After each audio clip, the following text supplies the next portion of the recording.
Brianna Hull walks to her bus stop every morning, and yesterday morning she was the first one to arrive.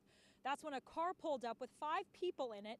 3 of them got out and jumped her. Phil, some students here say their photo IDs didn't quite look like themselves, and with body image issues for women being such a hot topic, these girls wanted answers. John, Susan, I just spoke with Billy Wildermood here, who's obviously very emotional and still in shock. And he says he's thankful that justice is being served, but he says that still will not bring back his twin brother. The suspect was racing through this intersection trying to lose police. Then he ran this red light, slammed into a truck, and then try to get away on foot. That's right, Abby. The doors opened here at 5 o'clock tonight, but that didn't stop some of these people from camping out early this morning. Detectives here have surveillance video of a man who recently went from house to house in a Mission Hills neighborhood, taking what he wanted out of cars, using a car that he stole from one of his first victims. And hospitals are reminding everyone to get a flu shot, and doctors say if you're sick, stay home. If your kids are sick,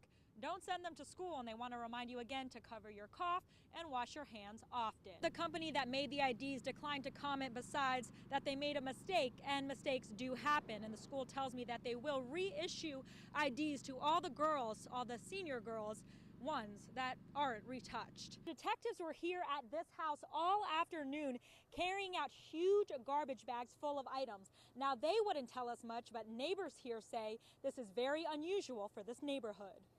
John, Susan, it's a big day for same-sex couples in Jackson County, and I witnessed history in the making here at the Jackson County Courthouse when the first same-sex couple received their license to be married after many years of waiting.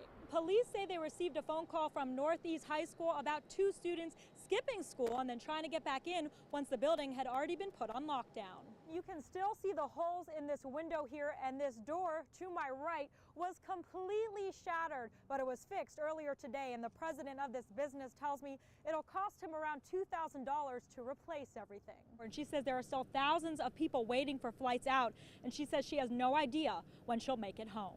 Melissa Storm, Fox 4 News, working for you live in Olathe.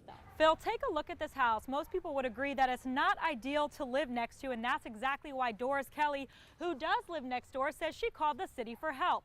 She says they gave her the option of paying for it herself or told her there's nothing they could do for her at this time. They will consider other school districts if the metal detectors aren't going to be used in the future. But the spokeswoman for the school district says they will have another town hall meeting in the upcoming weeks to hear from concerned parents. Some people come to bars like this one to watch the Royals play, but one local man watches them in what some people might call a man cave, which includes a replica of Crown Vision. John, Susan, the suspect's name has not yet been released, but he was found at this park behind me here just after 1 o'clock today. Now, the investigation is still ongoing, but the Johnson County Sheriff's Office tells me they're just thankful this guy is off the streets. There's not much of a shoulder on the side of the highway here, and she believes that the victim's car broke down and he was just trying to get some help. Independence police say they're still investigating and notifying family members.